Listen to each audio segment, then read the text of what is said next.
Egyptian President Sisi highlights Africa's key role in addressing global polarization, weakening multilateral institutions. Hamas denies U.S. State Department claims of planning to break the ceasefire with Israel.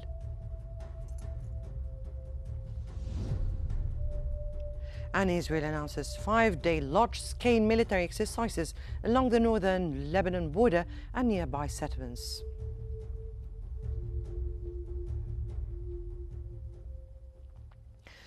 Egypt's President Abdel Fattah el-Sisi has emphasized Africa's crucial role in countering international polarization that has weakened multilateral institutions.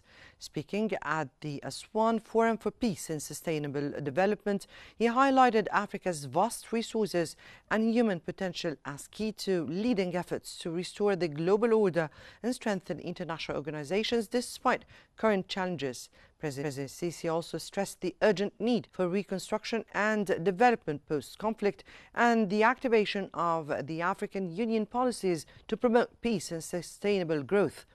He noted that Africa is among the most affected by current global tensions, making forums like Aswan essential for fostering dialogue and joint solutions.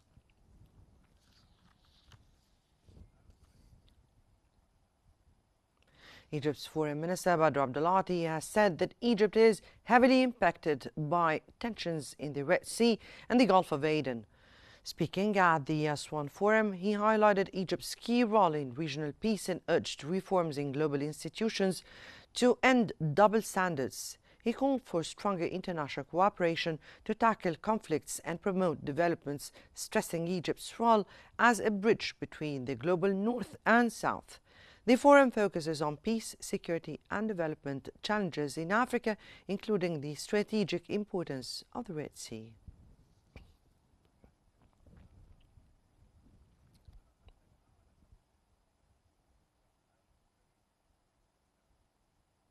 And now we move on to the latest developments in Gaza. And then, of course, we have the host tonight, and I just want to thank you very much. There was a reason we chose Egypt, because you were very helpful and very, very helpful. Everybody wanted to have this, but we really thought it was appropriate, and you are a great leader.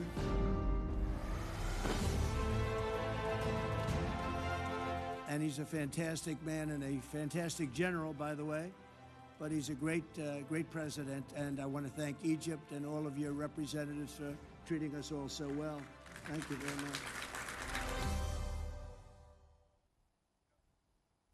The Egyptian Red Crescent has dispatched its 53rd humanitarian convoy to the Gaza Strip, carrying over 8,500 tons of essential aid. The shipment includes food, basket medical supplies and petroleum products, addressing urgent needs amid the ongoing humanitarian crisis. This effort reflects Egypt's continued commitment to supporting Gaza's civilian population through coordinated aid delivery.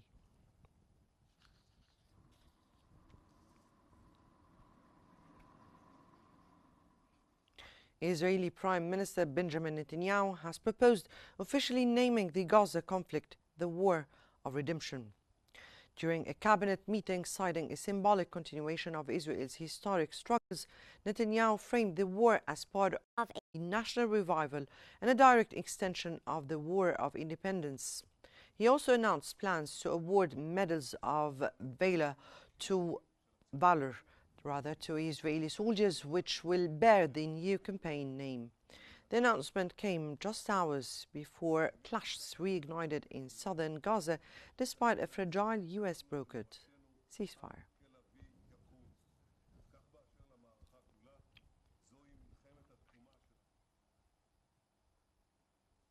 Hamas has rejected US State Department claims that the group was planning to violate the ceasefire with Israel. The US State Department had cited credible reports warning of an imminent attacks on Palestinian civilians, calling it a direct and grave violation of the ceasefire. Hamas denied these claims, accusing Israeli authorities of supporting violent criminal groups. Both sides continue to trade blame over ceasefire violations amid ongoing tensions.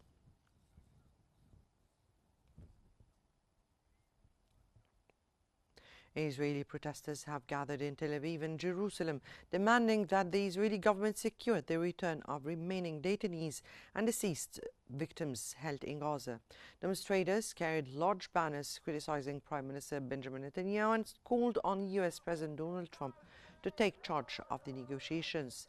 Protesters blamed Netanyahu for the ongoing crisis since October 7, 2023, vowing to continue protests until he resigns and all detainees are returned.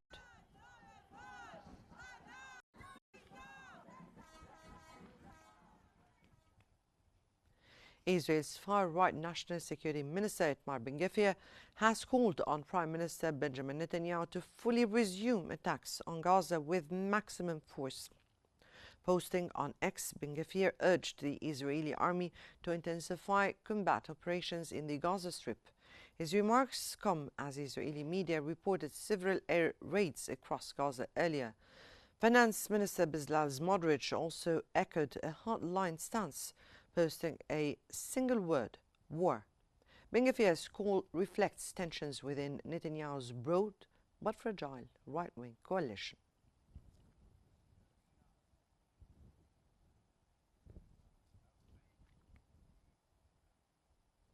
The Gaza Health Ministry has announced that Israel handed over the bodies of 15 Palestinians via the Red Cross, bringing the total return so far to 150.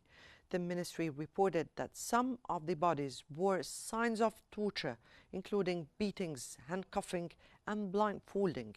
Palestinian officials struggled to identify most of the bodies as they were returned with numbers instead of names, leaving families to desperately search through photos in hopes of recognizing their loved ones. The visible marks and restraints suggest the victims have been tortured or executed before their deaths.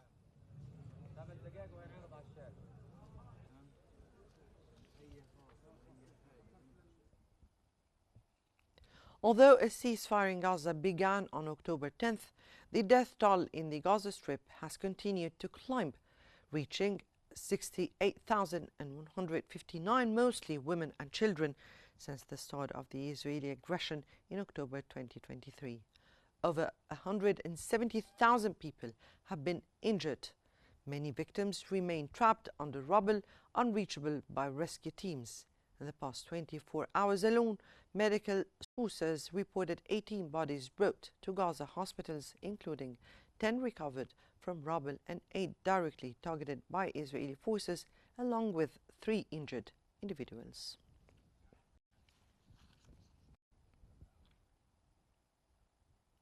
For more analysis, we now move to Rana Al-Qassasi in our newsroom. To you, Rana.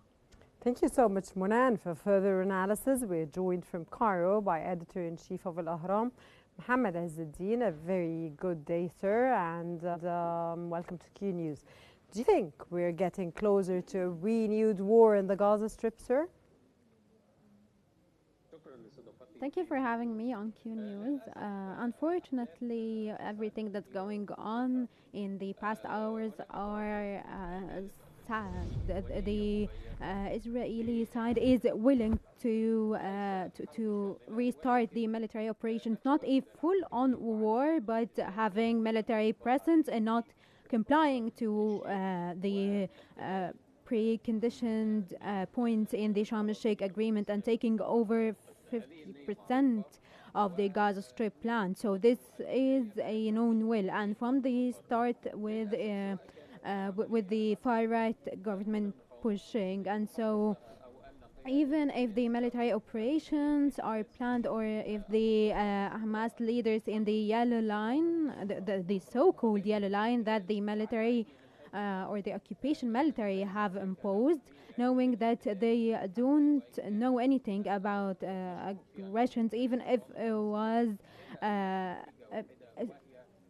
thought of as the restarting from the Hamas side, but this is giving the occupation government the green light to return the military operations and keeping the strip escalating tensions, to stop starting the second phase of the agreement, reconstruction, delivering humanitarian aid, and reopening or operating of the corridors without any obstacles like what's happening now. Everything was ready for the agreement to hold up as was agreed upon, but with what happened now and the willingness of the occupation government and the fear of losing support of far-right leaders like Smotrich and Ben Gvir, even those who agreed to de-escalating tensions, but the tension is still escalating. And if tomorrow in his visit, Witkoff does not say something about this, and of course he will be in Cairo if they do not pressure Israel to de-escalate the tensions in the upcoming period. How do you view the repeated Israeli airstrikes on the Gaza Strip, sir? It is very unfortunate, and it is an attempt to keep the military operations going on in the enclave and renewing them in the occupied land in the Gaza Strip, and an attempt to also satisfy the far-right government and the president of the government appearing that he did not give up the military operations fully, and what was agreed upon was returning the alive detainees and also the bodies of those targeted by Israel and were killed because of these shellings. And it is very unfortunate, and it is a breach to the ceasefire agreement and the truce.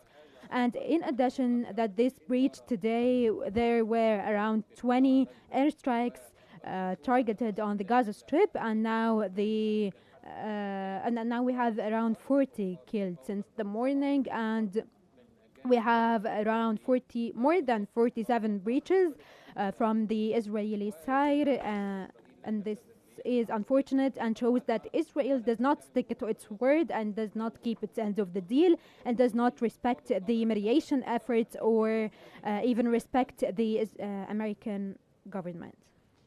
True, sir. Adding to this, of course, the Gazans and Palestinians that don't know anything about the green, the yellow zone, and there are no flags there and there are no military there, so they pass by or cross to go to their hometown or to go to their houses, and then they get killed. Sir, how do you interpret the statements made, and how do you elaborate, because you answered previously and you discussed previously Ben Gvir and Smotrich about resuming the war in Gaza. How do you elaborate it, sir?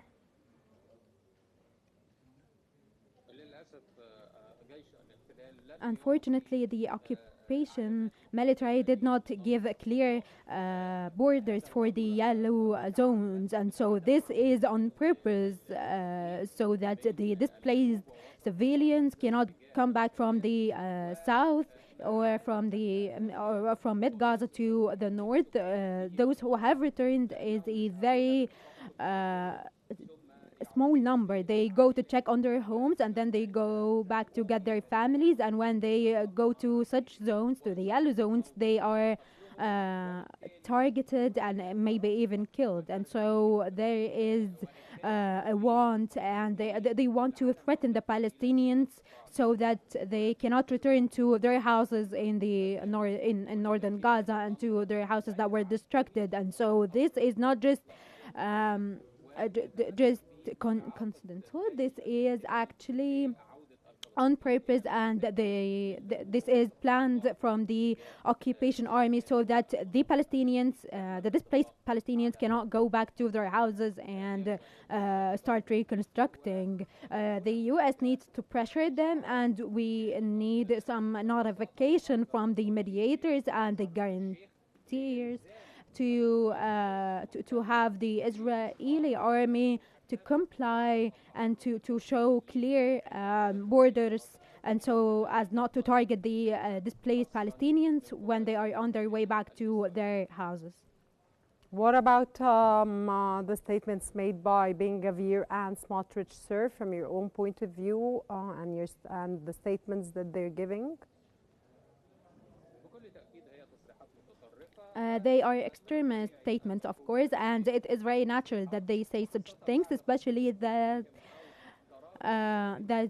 their role is not really needed or not enforced as it was because of the US, Qatari and Saudi mediation after signing the ceasefire agreement, and it also is some kind of supporting and trying to save face of the far right government that the saying that the Palestinian resistance breached the ceasefire, so this is why they're going back to war. These are planned, and we need the international community and the US to stand up and condemn such things, because these have the tensions escalate again day after day. That was Mohammed Azzeddine, editor-in-chief of Al Ahram newspaper from Cairo. Thank you very much for joining us on Qnews. And now we go back to Mona Msalhi, my dear colleague in our studios. Mona? Thank you so much, Rana, for the analysis. And back to our bulletin, Tom Fletcher, the UN humanitarian chief, has shared a stock account of Gaza after crossing into Gaza City. He described the scale of destruction and the quiet resilience of the people amid overwhelming loss. Fletcher urged the international community for not a trickle but an avalanche of aid, emphasizing the urgent need to break the cycle of suffering and violence.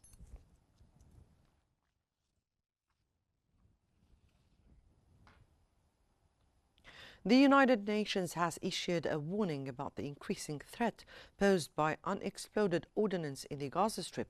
Luke Irving, head of the UN Mine Action Service, said the clearance of these deadly munitions will be a lengthy and challenging process. Gaza Civil Defense spokesman Mahmoud Bassal said that around 70,000 tons of unexploded ordnance remain in the territory, presenting a serious danger to civilians. He added that searching for bodies buried under rubble is slow and hindered by a lack of necessary equipment.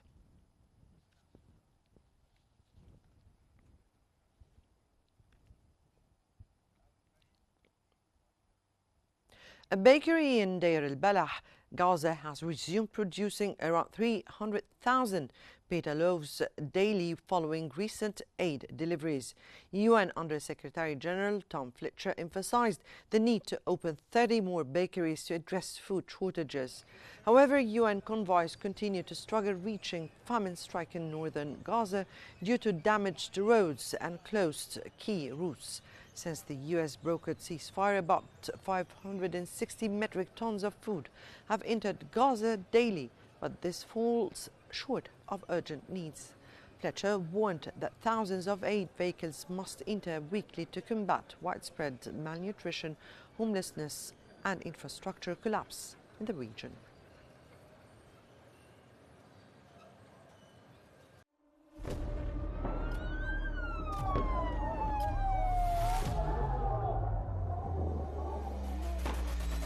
كل المستهدفين هن مدنيين. وضع شيء مرعب، شيء بخوف.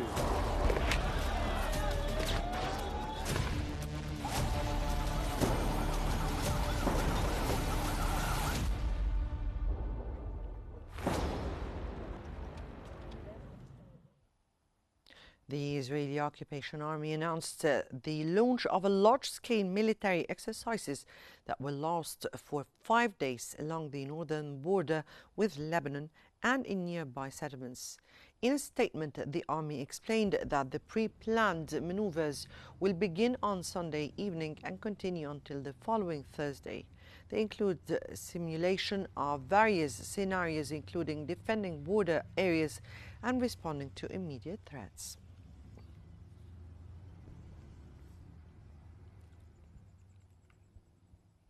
Lebanese media reported that indirect negotiations between Lebanon and Israel are expected to take place in the coming period, focusing on several points that both sides are required to address.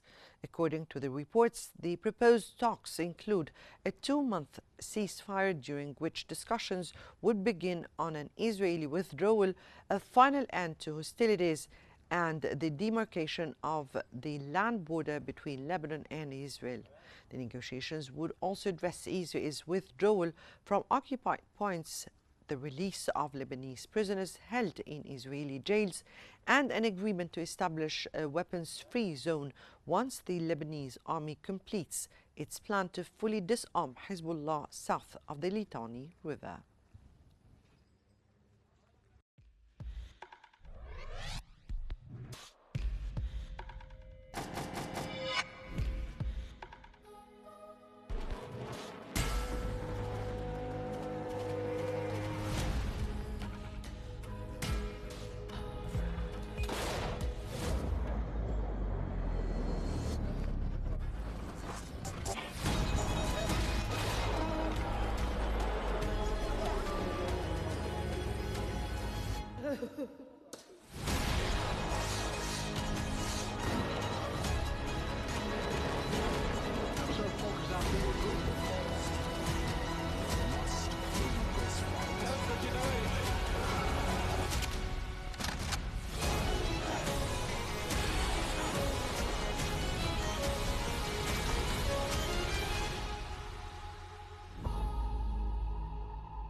Following a White House meeting with Ukrainian President Vladimir Zelensky, President Donald Trump has urged both Ukraine and Russia to halt fighting immediately.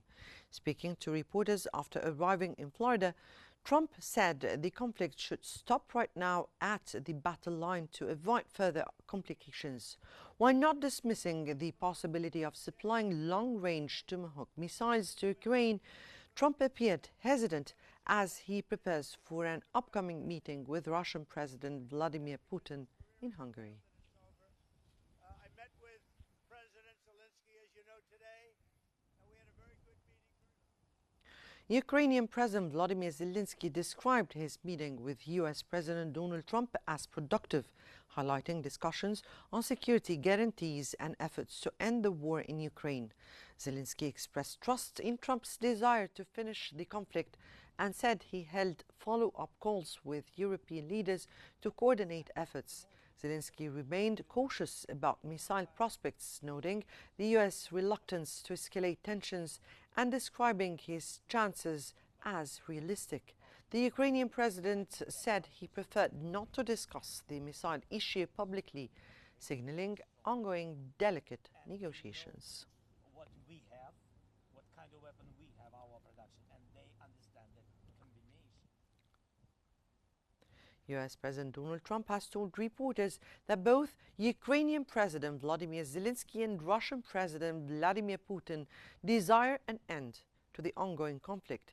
Zelensky emphasized the importance of peace and security guarantees, stating that Ukraine is ready to negotiate in any format, bilateral or trilateral, with a focus on ending the war rather than political alignments such as NATO membership. He stressed the need for strong security guarantees and weapons support, highlighting a potential bilateral security document with the United States. Trump expressed a preference to avoid the need for long-range Tomahawk missile, saying his priority is to end the war quickly. Thank you very much. First of all, I think we need German Foreign Minister Johann Würfel has stressed that any Ukraine war deal must include Ukraine's leadership. Speaking in Ankara with the Turkish Foreign Minister Hakan Fidan, he called the upcoming Trump-Putin talks in Budapest as a second chance to get Putin to negotiate, but said Ukraine cannot be excluded. Würfel also urged limiting Russia's ability to fund its war and warned of its threat to Europe and the NATO.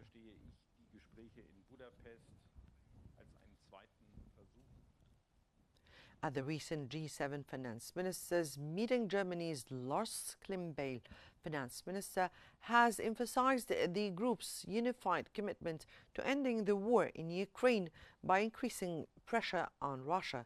The ministers agreed to continue supporting Ukraine and discussing ways to more effectively use frozen Russian assets to weaken Moscow's war economy. Klingbeil stressed the goal of achieving a just peace while maintaining strong financial measures against Russia.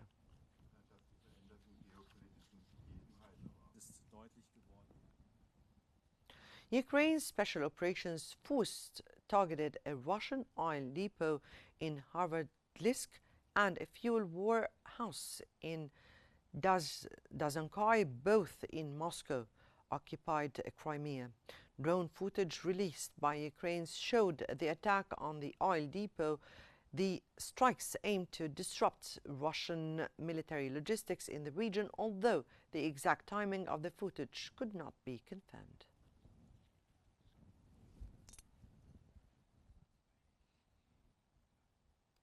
Romania's reserve troops took part in voluntary training exercises to prepare for potential conflict. Many reservists who balance civilian careers with part-time military duties practice core skills such as shooting and were introduced to advanced military technology, including a robot dog drone. The training comes as Romania's neighbor Ukraine continues its battle with Russia, spurring Central and Eastern European countries to strengthen their military reserves and modernize their defense capabilities.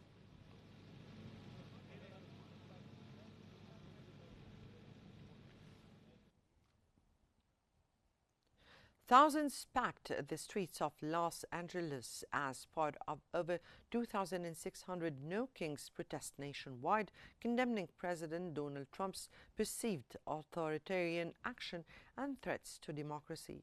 Demonstrators gathered at City Hall and marched through nearby parks, joining millions expected to rally across cities from New York to Seattle. Protesters voiced concerns over increased immigration enforcement, federal job cuts, and policy rollbacks, fearing an erosion of civil liberties. Many see Trump's tactics as instilling fear and punishing dissent, while the president defends National Guard deployments as necessary for security.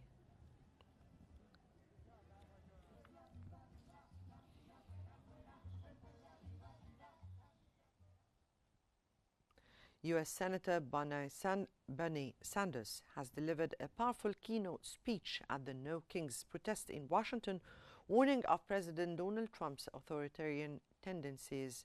Addressing thousands, Sanders declared, "No, President Trump, we don't want you or any other king to rule us. In America, we, the people, will rule."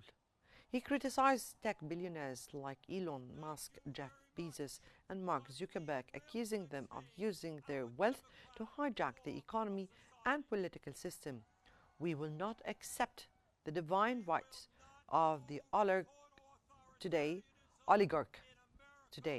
Sanders stated amid boos from some protesters. Progressive leaders, including Sanders' representative Alexandria Ocasio-Cortez and former Secretary of State Hillary Clinton, voiced their support for the movement, as senior Democrats also backed the nationwide protests demanding a return to democratic principles. Of the wealthiest people on earth, who in their insatiable greed. The Louvre Museum in Paris was forced to close following an early morning robbery that targeted the prestigious Napoleon collection. A heavy police presence surrounded the iconic site as authorities launched an investigation. Despite the closure, tourists continued to gather outside, taking photos and appearing unfazed by the unfolding crime scene. According to Le Parisien, several pieces of jewelry were stolen during the theft, which occurred shortly after the museum opened. French Culture Minister Rachida Dati confirmed on X that no injuries were reported.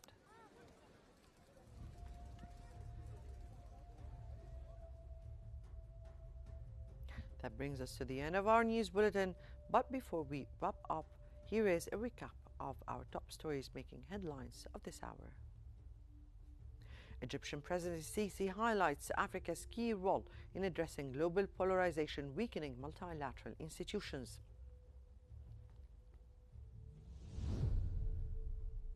Hamas denies U.S. State Department claims of planning to break the ceasefire with Israel.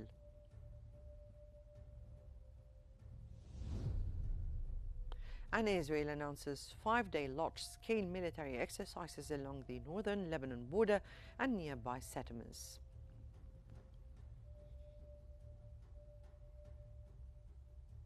For more stories and live updates, follow Qnews on YouTube, Facebook, X, Instagram, and TikTok at Qnews EGY. From all of us here, many thanks for watching and stay tuned for more updates on Qnews.